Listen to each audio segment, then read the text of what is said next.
All right, guys, thank you for being here. Appreciate you taking the time to come out on your day. I know we're all very busy. So, scene. So, just then, how many of you think that I was displaying a pleasant demeanor? That I was actually happy to be here? I'd say none of you, right? But if you take a look at the words I used, they were pleasant, they were nice, they were well put together. However, it was what my body was saying. It was my attitude during that came off, I'd say, rude. And that's the power of body language. Now, whether you're interviewing for your first job, or giving a speech to your peer or your boss, or just having an everyday conversation with friends or family, what our body language says to them gives them an idea of what our disposition is on the topic at hand, or how much we're invested in the conversation. My interest in this topic goes back pretty far, but as of late, reviewing some academic journals, peer-reviewed studies, and doing a whole bunch of research online, I'm confident that I'm going to be able to give both of you the best Cliff Notes version of body language today. During this speech, I'm going to go over 3 different topics. The first one's going to be the perception that our bodies give off to people.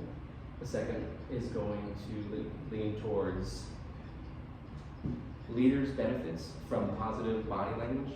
And lastly, I'm going to go over just a few tips on how to practice good body language techniques and some tips on how to avoid doing some negative types as well. So, now that I've laid out this roadmap, let's go ahead and take that trip. People's perception of us in the workplace or in public is not something that we think about too often. I mean, we might style our clothes well, we'll do our hair, we'll make sure that we look nice and neat before we walk out the door, but little do we know there are people that are across the room or just in general already assigning their own ideas of us. On December 15, 2023, in an article published by BetterHelp.com, Dr. Laura Maddox states that body language can impact your personality by affecting how the world sees you. Now, most of us, like I mentioned, aren't thinking about the way we are coming off when standing around the water cooler at the workplace, but for the individual that's hesitant to make eye contact or stand up straight amongst their peers, you can rest assured that their colleagues have already subcategorized them in a lower tier in the confidence department. Now, I'm not saying that excellent body language is the paramount to a great leader. Not at all. People can still be successful and lack those skills. However, people will lean towards individuals that display confidence and power, but also a warmth and a subtleness, of willingness and openness to listen. Body language is just another pillar on a sub-base, side by side with other aspects of a good leadership and that person's persona.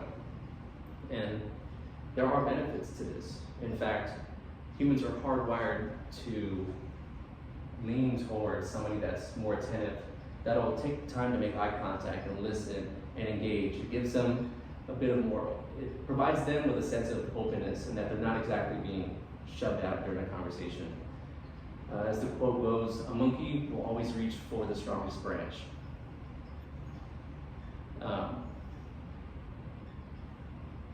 There are several aspects to leadership. And they're crucial to rallying the troops, for instance. With a great leader, you want them to be able to rally the troops. Okay. It's a specific trait noted in the film, the 2012 film titled Lincoln. President Abraham Lincoln was an excellent speaker. He was full of charisma and charm. He was also humble, and his body language is equally expressive, surprisingly intimate and warm for a man of his stature. And now, I'm no expert. I'm definitely not an Abraham Lincoln, but there are some everyday techniques that we can all practice and take home together to try and display that sense of positive body language.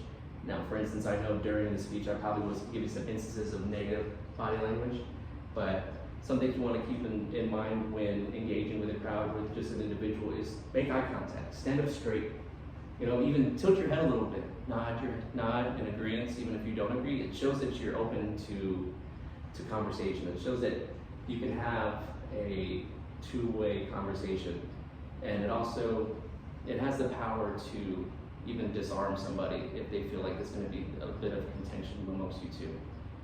And just as important as it is to display these positive effects, knowing some of the negative aspects as well is great to know. So things like crossing your arms, tapping your feet, looking at your watch, just avoiding eye contact and eyeing the door in the back, just waiting for this conversation to be over.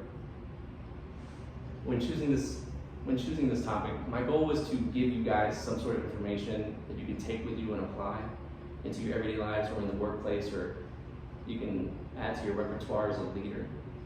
And I'm thankful that I was able to build a sort of retainer of information that holds the concepts of the perception that our bodies give off and the benefits and how it can affect you as a leader, as a peer, or subordinate. So with that being said, just get out there, make eye contact, stand up straight, and let your body do the talking.